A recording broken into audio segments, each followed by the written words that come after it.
Over the weekend, news broke that the president's younger brother had passed away, which is obviously very sad. And, my best wishes go out to every other member of the Trump family other than Donald Trump. It's very sad. Losing a family member is terrible. It is weird, though, that he passed away in the middle of a pandemic. And I know a lot of people are thinking this. If it was related to that, I don't think we're ever going to find out. I mean, that would be, tragedy on top of tragedy. I feel like we would never find out. Am I crazy? Is it weird to even speculate about that? Not at all. That's where most people's minds, I mean, these are the things, like, we are not stupid. It is not conspiracy to connect these dots. If an elderly person or if any person dies under suspicious causes this year, under a pandemic, of course, we're going to wonder whether there was some kind of complications with COVID. Man, I stubbed my toe and I'm like, COVID. Like, anything is COVID.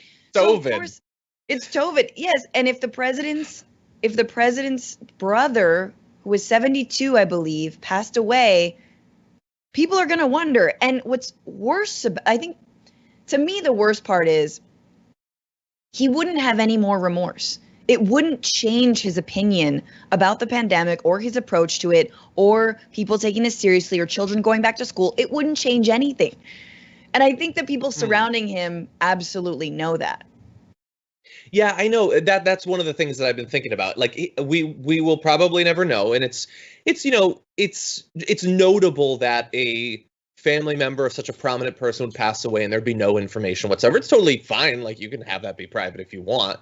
But in a pandemic, it is going to lead more people to speculate. And if it was that, even though we'll never find out, Trump would, of course, know. And, he says that he was very close and he feels a lot of, he feels terrible, which any other human would. I find it difficult to believe that Trump is affected by anything like that. But if he is as concerned about, the loss as he tweeted about, I think, if it was COVID, shouldn't it change his opinion? And I was going to ask you, do you think that it would? So you believe that wouldn't get through to him? I mean, it might personally. It would personally make him wear a mask. But once again, he has to octuple down on his anti-science belief and dog whistle to the most fringiest fringe of the QAnon fringe. He is Q, after all, which stands for queef, if I can say that on air. That's what it does stand for. If you guys didn't know, it stands for queef. I hope John Oliver went into that. Nobody ever acknowledges that, but that's truly what it stands for. The all-powerful Q. And, so he's not going to change his mind. But again, he'll personally, be like, you need to stand 6 feet away from me.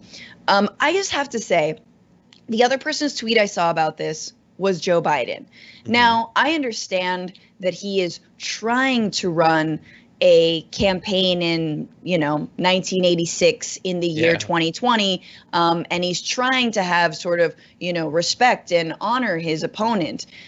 A man who actively sought foreign interference into his own personal family, ties in order to undermine the election, in order to lie about his campaign and then was impeached over it, who's dragged his entire family through the mud, including the deceased family members. Mm-hmm. Do you really have to express your condolences? And I gotta say, I don't agree with her politics, but I do agree with the way that I think Kamala Harris is just a little bit over all of that. Just like I think we all are over being rising above and offering our condolences when the president's brother dies. No, man, you don't need to say anything. Yeah. I'm bleeding heart. I feel bad when someone dies. But yeah, I can't help but I can't you still forget feel that I do. I have some feelings. I can feel a pulsing under the scar tissue. But yeah, I can't forget that in the wake of John Lewis dying, Trump says he's not very impressed with him and stuff like that. It makes when I hear that, I said at the time, I would have cut off the interview by tackling him out of his chair. Yeah. And so that makes me feel a little bit less empathy for you personally when you go through a tragedy, you monster, a tragedy and if it was that, again, as with Herman Cain, would it have happened had Trump taken this seriously from the beginning?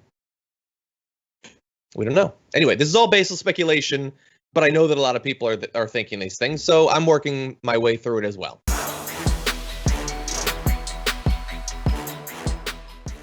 Check out the Damage Report podcast each day, wherever you get your podcasts, whether Pocket Casts or Stitcher or iTunes. You can join me as I give you the news and stories you want, with a range of co-hosts and interview guests jumping in on the fun each day. Again, that's the Damage Report, wherever you get your podcasts. And if you get them at iTunes, don't forget to rate and review. Sometimes I'll read them live on the show.